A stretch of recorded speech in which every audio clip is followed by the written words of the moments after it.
SFI Raj Bhavan മാർച്ചിലെ അറസ്റ്റിൽ പ്രതിഷേധിച്ച് SFI Palakkad കളക്ടറേറ്റിൽ മാർച്ച് നടത്തി. വിവരങ്ങളുമായി സച്ചിൻ ഞങ്ങളുടെ പ്രതിനിധി ചേരുകയാണ്.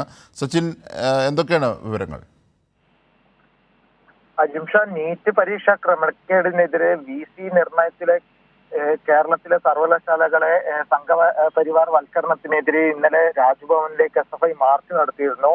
ഇതിൽ പ്രതിഷേധിച്ച പ്രവർത്തകരെ SFI സംസ്ഥാന പ്രസിഡന്റ് K. അനുശ്രീ ഉൾപ്പെടെയുള്ളവരെ അറസ്റ്റ് ചെയ്തതിൽ പ്രതിഷേധിച്ചാണ് ഇന്ന് പാലക്കാട് ജില്ലാ കളക്ടറേറ്റിലേക്ക് SFIയുടെ നേതൃത്വത്തിൽ മാർച്ച് നടത്തിയത്. നീറ്റ് ക്രമക്കേടിനെതിരെ കേന്ദ്ര സർക്കാരിനെതിരെയുള്ള വലിയൊരു പ്രതിഷേധത്തിന്റെ ഭാഗമായിട്ട് തന്നെയാണ് ഇന്ന് SFI പാലക്കാട് ജില്ലാ കളക്ടറേറ്റിലേക്ക് മാർച്ച് നടത്തിയിട്ടുള്ളത്.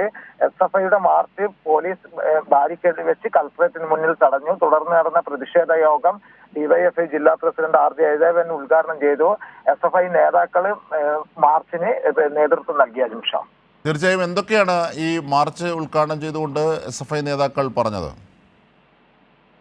SFI നേതാക്കൾ പറഞ്ഞ പ്രധാനപ്പെട്ട കാര്യം കേരളത്തിലെ വിഷയവുമായി ബന്ധപ്പെട്ടിട്ടുള്ള ഒരു കാര്യം തന്നെയാണ്. കാരണം കേരളത്തിലെ വൈസ് ചാൻസലറായിട്ടുള്ള ഗവർണറുടെ സർവകലാശാലകളെ വൽക്കരിക്കാൻ നോക്കുന്നതിനെതിരെയും അതുപോലെ തന്നെ ദേശീയ തലത്തിൽ കേന്ദ്രം ഭരിക്കുന്ന BJPയുടെ നേതൃത്വത്തിൽ നീറ്റ് പരീക്ഷയുമായി ബന്ധപ്പെട്ട് വലിയ തട്ടിപ്പാണ് നടന്നത്.